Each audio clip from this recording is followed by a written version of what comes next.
Welcome back Sita. నువ్వు వస్తావని నాకు తెలుసు. అందుకే నీకోసమే ఎదురు చూస్తున్నాను. నా గురించి ఏం చెప్పాడు నీ భర్త రామరాజు?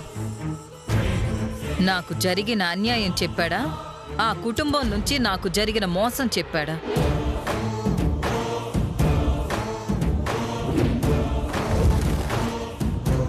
నీ మొహం చూస్తేనే చెప్పాడని తెలుస్తుంది. నీకేమనిపించింది నాకు జరిగిన అన్యాయం విని? నీకు కోపం వచ్చిందా? నాకు జరిగిన మోసం తెలిసాక ఆ కుటుంబం ఎలాంటిదో నీకు అర్థమైందా? అది ఎప్పుడో జరిగిపోయిన గతం. అది ఇంకా మీరు మనసులో పెట్టుకుని మా కుటుంబం మీద పగ తీర్చుకోవాలనుకోవడం పెద్దవారైన మీకు భావ్యం కాదు. ఏం మాట్లాడుతున్నావు సీత? అది గడిచిపోయిన గతమా? దాన్ని గుర్తు పెట్టుకుని పగ తీర్చుకోవాలనుకోవడం భావ్యం కాదా? దానివల్ల నా జీవితం పోయింది, మా నాన్నగారి ప్రాణం పోయింది, మా కుటుంబం పరువు పోయింది. నా సర్వస్వం పోగొట్టుకున్న నా చేదు జ్ఞాపకం గడిచిపోయిన గతంలా వదిలేయాలా? రామరాజు తండ్రి నన్ను బొమ్మలా వాడుకుని వదిలేశాడు, మోసం చేసి పారిపోయాడు. ఒక ఆడదాన్నని కనికరం జాలి కూడా లేని వాళ్ళని నేను క్షమించాలా? ఒక ఆడదానివై సాటి ఆడదానికి జరిగిన దారుణాన్ని ఎలా పట్టించుకోకుండా ఉండు అని చెప్పగలుగుతున్నావు సీత? ఆడదాన్ని కాబట్టే చెప్తున్నాను. మీరు అనుభవించిన నరక వేదన నాకు అర్థమవుతుంది. కానీ తండ్రి చేసిన తప్పుకి కొడుకు రామరాజు గారు శిక్ష అనుభవించేలా చేయడం ఎంతవరకు కరెక్ట్? తండ్రి నుంచి వచ్చే వారసత్వాన్ని, ఆస్తిని మాత్రమే కాదు, పాపాన్ని కూడా కొడుకు పంచుకోవాల్సిందే. అయినా నాకు అన్యాయం జరిగినప్పుడు రామరాజు చిన్నపిల్లాడేం కాదే. ఊహ తెలిసిన వయసే 13 సంవత్సరాలు. అతని తండ్రి చేసిన ప్రతి తప్పు రామరాజుకి తెలుసు. నాకు జరిగిన మోసం తెలుసు. నిజం తెలిసినా రామరాజు ఏనాడు నన్ను కలిసి నా కాళ్లు పట్టుకుని క్షమించమని అడగలేదు. ఏ రోజు ఆ కుటుంబం నేను ఎలా ఉన్నానని కానీ ఏమైపోయానని కానీ పట్టించుకోలేదు. అసలు మేమున్నాము అన్న భరోసా అయినా నాకు ఇవ్వలేదు. నేను బతికున్నానో చచ్చాను కూడా వాళ్ళకి తెలీదు. తండ్రి నాకు చేసిన మోసానికి పర్యవసానంగా నేను దాదాపు 14 సంవత్సరాలు కోమాలో ఉన్నాను. నాకు స్పృహ వచ్చేసరికి నాకంటూ బ్రతుకే లేకుండా పోయింది. దీనంతటికీ కారణం ఎవరు? రామరాజు తండ్రి.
కారణం మా నాన్న.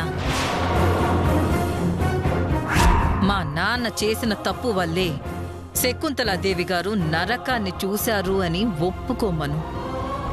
ఇదంతా తనకి ఊహ తెలిసాకే జరిగిందని అంగీకరించమను. అప్పుడు నేను నీ భర్త రామరాజుని క్షమించి జైలు నుంచి బయటకు తీసుకొస్తాను. ఏంటండి ఇది? ఇన్నాళ్ళు ఈ నిజాన్ని నాకు గాని తన తమ్ముళ్ళకి గాని ఎవరికి ఆయన చెప్పలేదు. చెప్తే తన తండ్రిని చిన్న చూపు చూస్తారో ఆయన పరువు పోతుందని ఆయన గుండెల్లోనే దిగుమింగుకుని బ్రతుకుతున్నారు. అలాంటి మనిషి ఊరి మధ్యలో నిలబడి ఇదంతా ఎలా చెప్పగలరు? ఒక్కసారి ఆలోచించండి. ఓహో, అతనొచ్చి నిజాన్ని జనం ముందు చెప్పడు, తండ్రి పరువు పోవడానికి ఒప్పుకోడు. నేను మాత్రం అన్నీ మర్చిపోవాలి, అంతేనా? అయితే శిక్ష అనుభవించమను. ఉరికంబం ఎక్కడానికి సిద్ధంగా ఉండమను. అది కాదండి. ఇంతకు ముందున్న నీ పొగరు నా ముందు ఇప్పుడు తగ్గిందిగా, అలాగే రామరాజుని కూడా తగ్గి వచ్చి నిజాన్ని ఒప్పుకోమను, లేదంటే శిక్ష అనుభవించమను. వెళ్ళు బయటికి. ఒక్క నిమిషం నేను చెప్పి వెళ్ళమన్నానా? రాక్షసాన రంగమే తెగ నరుకు కత్తి కొన దాహమే, మిడుకు మిడుకుమని ఒణుకుతున్నది ప్రాణదీపమే. రాక్షసాన రంగమే తెగ నరుకు కత్తి కొన దాహమే, పగలు సెగలుగా రగులుతున్నది మనిషి తత్వమే. భగభగమని రగిలిన మది వేదన అడుగడుగు నిప్పుల సెగవంతెన, భగభగమని రగిలిన మది వేదన అడుగడుగు నిప్పుల సెగవంతెన.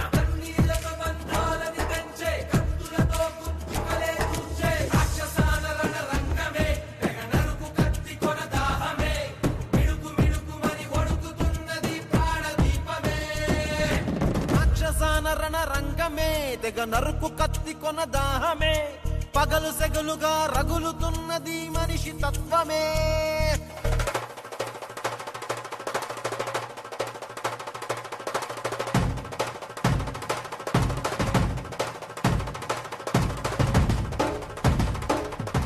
ఈవిడేమో పగ తీర్చుకోవాల్సిందే అన్న పట్టుదలతో ఉంది. నా భర్తేమో పరువుని నిలబెట్టుకోవడానికి ఎంతైనా మొండిగా ఉన్నారు. ఈ సమస్యని ఎలా పరిష్కరించాలి? ఎలా నా భర్తని బయటికి తీసుకురావాలి? భయము కొరకు హర హరుని తరపు శమరూపులేమో ఈ మరణమే, గ్రహణమలిమి తన ఉనికి బలిమి బలి కోరుతున్నది ఆయువే. భయము కొరకు హర హరుని తరపు శమరూపులేమో ఈ మరణమే, గ్రహణమలిమి తన ఉనికి బలిమి బలి కోరుతున్నది ఆయువే. దేవుడెవడు దానవుడు చెవడు మానవత వదిలి మృగమవ్వగా, దేవుడెవడు దానవుడు చెవడు మానవత వదిలి మృగమవ్వగా, కత్తి పట్టిన ఉడుపుల పదునుల కక్ష కట్టిన ముడుపుల బరువులు. రాక్షసాన రంగమే తెగ నరుకు కత్తి కొన దాహమే, మిడుకు మిడుకుమని ఒడుకుతున్నది ప్రాణదీపమే.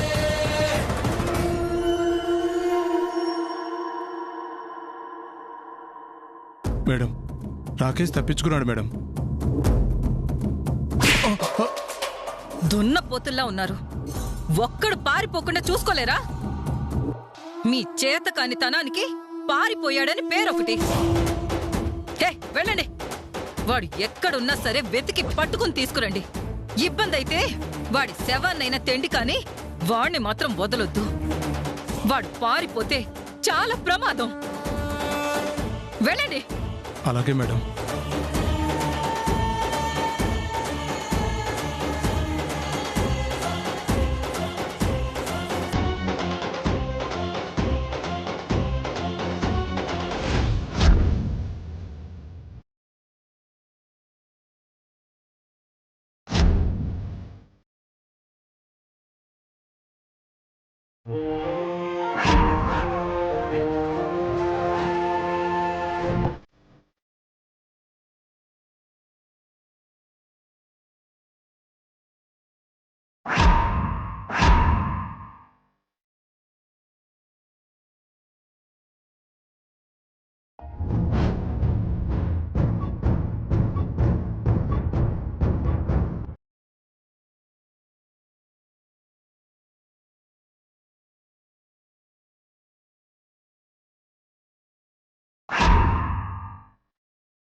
సీత గారు, సీత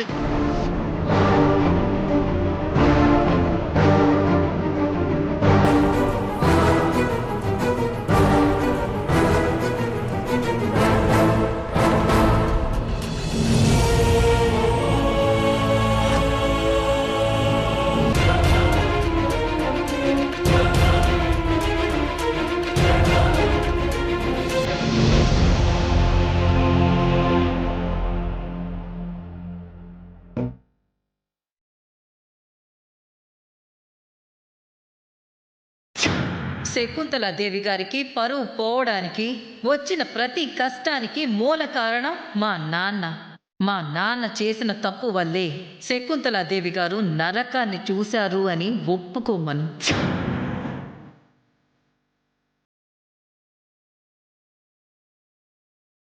తండ్రి నాకు చేసిన మోసానికి పర్యవసానంగా నేను నేను దాదాపు 14 సంవత్సరాలు కోమాలో ఉన్నాను.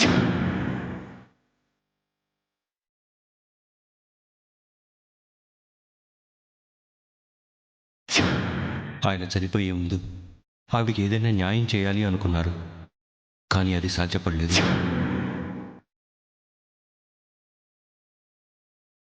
మీలోనే దాచుకో తప్ప నా తమ్ముళ్ళకు కానీ మరదళ్ళకు కానీ ఈ లోకానికి కానీ చెప్పనని నాకు మాట ఇవ్వు.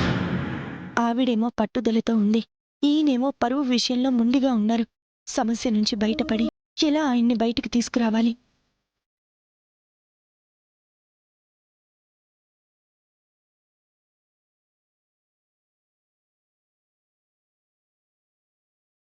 సెల్లే, నువ్విట్లా పరేషాన్ అయితే ఎట్లా సెల్లే? పరేషాన్ కాదన్నయ్యా, నేనిప్పుడు సాలెగూడులో చిక్కుకున్నాను. ఆయన్నెలా బయటికి తీసుకురావాలా అని చూస్తున్నాను. అవు సెల్లే, శకుంతల్ని కలుస్తా అన్నావు గదా, ఏమన్నమ్మా? ఎందుకట్లా పగ పెంచుకుందో నువ్వు అడిగినావా? గతంలో 2 కుటుంబాల మధ్య మొదలైన పరువు సమస్య అన్నయ్యా. ఆవిడేమో ఆ విషయంలో పగ పెంచుకుంది, ఈయనేమో అదే పరువుని కాపాడాలని నిజం ఎవరికీ చెప్పలేక గుండెల్లో దాచుకుని సతమతమవుతున్నారు. ఎవరికీ చెప్పనని మాటిస్తే నాకు మాత్రమే బలవంతాన చెప్పారు. అరే, పరువు కోసం ఆస్తుల్ని ప్రాణాల్ని పోగొట్టుకునేటోళ్ళని నేను మస్తు మందిని చూసినా. సరే, ఇప్పుడేం చేద్దాం సెల్లే, నువ్వే చెప్పు. కనీసం ఆ రాకేష్ దొరికినా బావుండేదన్నయ్యా.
మేడం, దొరికాడా? చెప్పండి, రాకేష్ దొరికాడా? దొరికినట్టే దొరికి తప్పించుకున్నాడు మేడం. రేయ్, ఏం చెప్పారా? నీకేం చెప్పాను? నువ్వేం చెప్పావురా? నా ప్రాబ్లం మీకు అర్థం కావడం లేదా? వాడు కనుక సీతకి దొరికితే ఎన్ని సంవత్సరాల నా పగ నీరు కారిపోతుంది. మిమ్మల్ని నమ్ముకుని వాడికి కాపులాగా పెట్టినందుకు నేననుకోవాలి, నన్ను నేననుకోవాలి. నాది బుద్ధి తక్కువ. మీరేం చేస్తారో నాకు తెలీదు. జల్లెడు వేసి గాలించి వాడిని పట్టుకురండి. దొరకలేదు అన్న మాట నాకు వినిపించడానికి వీల్లేదు. వెళ్ళండి, వెళ్ళు.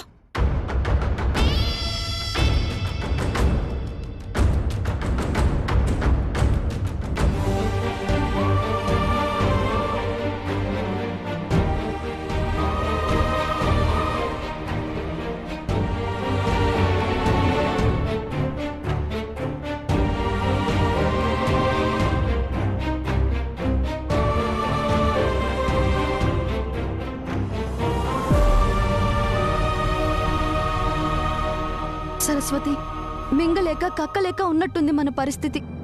చూడక్కని, బావగారు రారు అని తెలిసినా బయటికి తీసుకురావడానికి అక్క పడే ప్రయత్నాన్ని వద్దని చెప్పలేము. అలా అని ప్రయత్నం చేయమని ఎంకరేజ్ చేయలేము.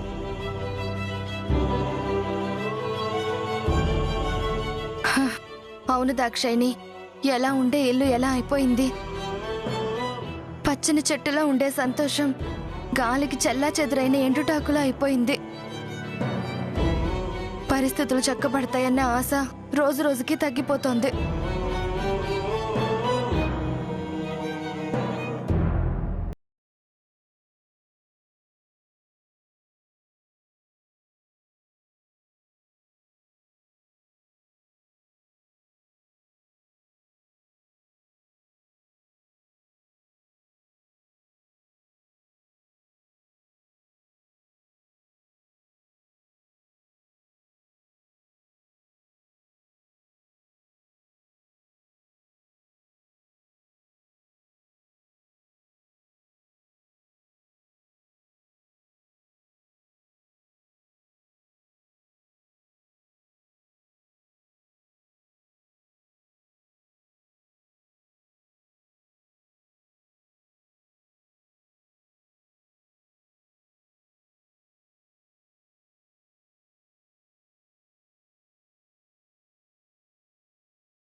నేరం చేసిన వాళ్ళు నిర్దోషిగా బయటకు వస్తారా?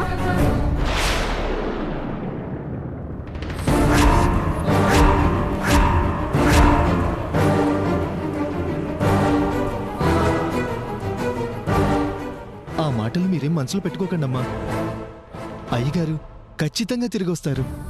గుడికెళ్ళి పూజ చేయించాను, కుంకుమ పెట్టుకోండి అమ్మగారు.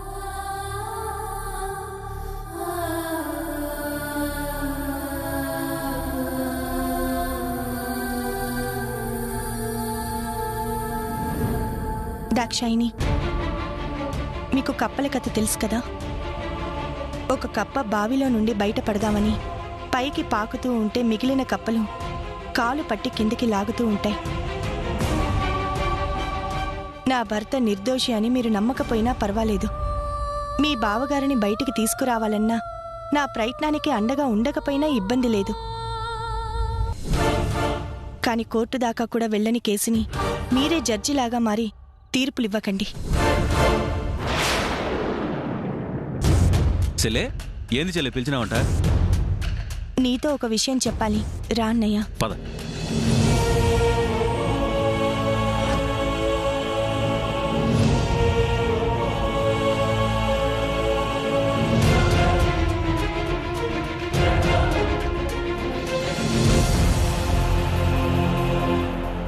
ఇప్పుడు చెప్పు చెల్లె. మీ బావగారిని బయటికి తీసుకురావడానికి మనకే సపోర్ట్ దొరకడం లేదన్నయ్య. ఎలాంటి ఆధారము చిక్కడం లేదు. ఆలోచిస్తుంటే నాకొక ఐడియా వచ్చిందన్నయ్య. ఏంటి చెల్లె అది?